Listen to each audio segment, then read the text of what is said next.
E aí, meu povo, tudo bem? Como é que nós estamos passando com esse tempo aí em casa? A osso, né? Vou trazer aqui para vocês algumas coisas sobre esse capítulo novo que nós estamos estudando, né? Que estivemos estudando essa semana, que é o assunto de hidrostática. Como a própria palavra está falando hidrostática, esse prefixo hidro significa fluido e o estático significa parado. Então, o que, que acontece? A hidrostática vai estudar as propriedades dos fluidos quando eles estão em repouso. Quando eu falo em fluido, a gente está falando de líquidos ou gases. Tudo aquilo que pode vazar de um recipiente para o outro, que pode escorrer, que tem viscosidade. Então, tudo isso são chamados de fluidos. A gente fala que são líquidos ou gases. E a primeira propriedade desses fluidos que nós vamos estudar aqui no caso seria a densidade e massa específica. Isso aí são dois nomes diferentes para praticamente uma mesma coisa. Tem uma pequena diferença aí só, que é mais conceitual, então não tem que se preocupar tanto com isso, que eu vou explicar aqui agora para vocês. É o que sabemos sobre densidade. Se eu pego aqui, por exemplo, né, um copo com água e aqui eu coloquei óleo misturado com a água. O que, que nós vemos por essa figura? Que primeiro que acontece uma separação entre os dois fluidos. Eles não se misturam, são immiscíveis. E tem um que fica por cima e um que fica por baixo. A propriedade da matéria que indica isso aqui, né, é a densidade desses fluidos. O cara que é menos denso fica na parte de cima e o cara que é mais denso fica na parte de baixo. Certo? É o que nós sabemos. Uma das aplicações que nós temos para isso, por exemplo, não sei se você já viu isso aqui em posto, mas isso aqui é chamado de densímetro. Ele é usado para medir, por exemplo, a densidade do combustível que está indo para dentro do seu carro.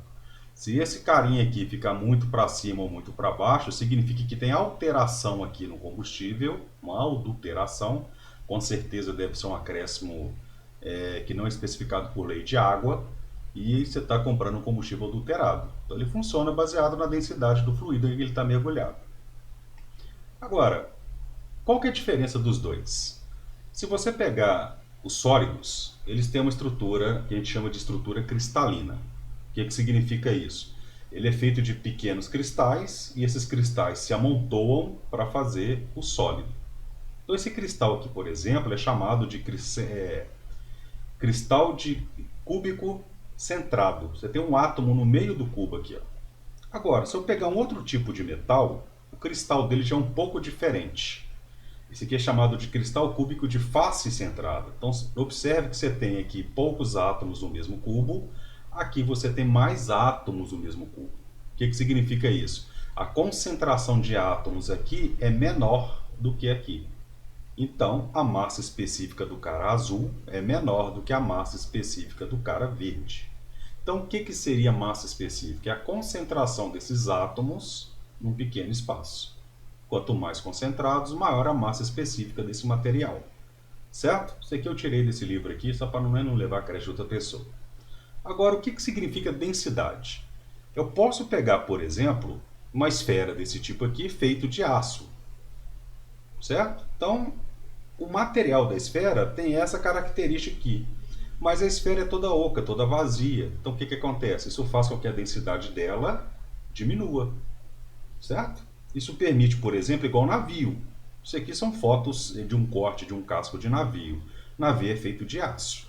O aço tem uma massa específica maior do que a da água. Então, você pegar uma chapa de aço e jogar na água, ela vai afundar. Correto? Por que o navio não afunda? Porque dentro dele tem esses imensos espaços aqui que são preenchidos com ar. É esse ar que não deixa o navio afundar. Então isso é característica da densidade. A densidade é característica do corpo, do objeto. Correto? Aí por que o navio afunda? Se quebrar essa parede aqui e entrar água, o que vai acontecer? A água vai expulsar o ar que está lá dentro, esse navio vai ficar com a densidade maior e vai acontecer isso aí, igual no filme do Titanic. Né? O navio vai afundar. Só para deixar claro, tinha espaço para o Jack ficar na tábua da Rose. A Rose foi muito egoísta naquela hora ali, uma luta de classe, querendo exterminar as pessoas menos favorecidas. Isso acontece há muito tempo já, né, gente? Então, a diferença entre os dois. Massa específica é a característica da substância. Já a densidade é uma característica do objeto. Certo? Ficou claro isso aí, né? Muito bom. As equações de densidade e massa específica são muito parecidas. A gente usa massa específica, essa aqui de cima, e densidade, a de baixo. Inclusive, aqui na massa específica, a gente usa um símbolo, uma letra grega, chamada ρ. Vou escrever aqui, minha letra é muito feia com o mouse. ρ. Já a densidade é D mesmo. Né? Aí você tem a massa do cara que tem que ser dada em quilos, o volume que tem que ser em metros cúbicos, tá? E qual que é a unidade padrão da densidade? Quilograma por metro cúbico. Correto? No SI é isso daqui. Frequentemente, principalmente em química, a gente vê essa aqui, ó, gramas por centímetro cúbico. Então, como é que faz essa conversão? 1 grama por centímetro cúbico é igual a 1000 quilos por metro cúbico. Então, basta você pegar um número que está aqui na frente e multiplicar por 1000. Agora, por que 1000? Se eu for transformar 1 grama por centímetro cúbico, 1 grama são 0,001 quilos. Divide por 1000. 1 centímetro cúbico é isso tudo aqui de metro cúbico. Divide por 1 milhão. Se você fizer na sua calculadora aí, ó, esse cara dividido por esse vai dar 1000. Certo? Ou, para quem preferir por potência de 10, dividir por 1000 é multiplicar por 10 a menos 3. Dividir por 1 milhão é multiplicar por 10 a menos 6. Divide os dois, mantém a base, subtrai os expoentes. Menos com menos aqui vira mais. Menos 3 mais 6 vai dar mais 3, que é o nosso 1000 aqui. Certo? Não vou pedir isso aqui para vocês fazerem não, tá? É só para vocês saberem o porquê que vem esse 1000 aqui.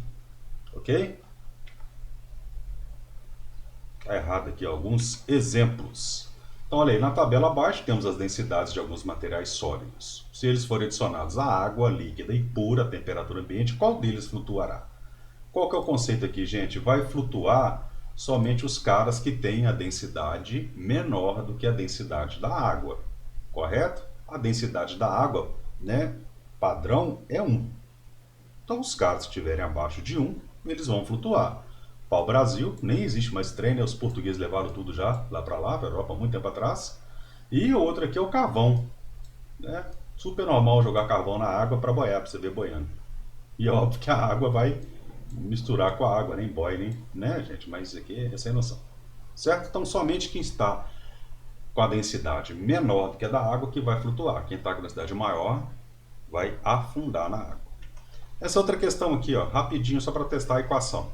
Uma solução foi preparada misturando 300 gramas de um sal em 300 gramas de água. Isso que parece questão de química, né? Na verdade deve ser, sei lá. Bom, considerando que o volume da solução é igual a 300 ml, ele quer saber a densidade da solução em gramas por ml. É muito fácil, gente. A densidade você vai pegar como? É a massa da solução dividido pelo volume da solução. Qual que é a massa da solução? Que você misturou lá. 30 gramas de sal mais 300 gramas de água. E divide pelo volume total da solução, que é de 300 ml. Dividiu aqui, ó, baixar 1,1, letra D. Certinho? Façam os exercícios de densidade, vocês já fizeram, aliás, já me entregaram, muita gente já me entregou. E daqui a pouco, na semana que vem, eu vou fazer uma livezinha para corrigir os exercícios do livro. Tá? Então, prepara suas dúvidas aí. Muito bom.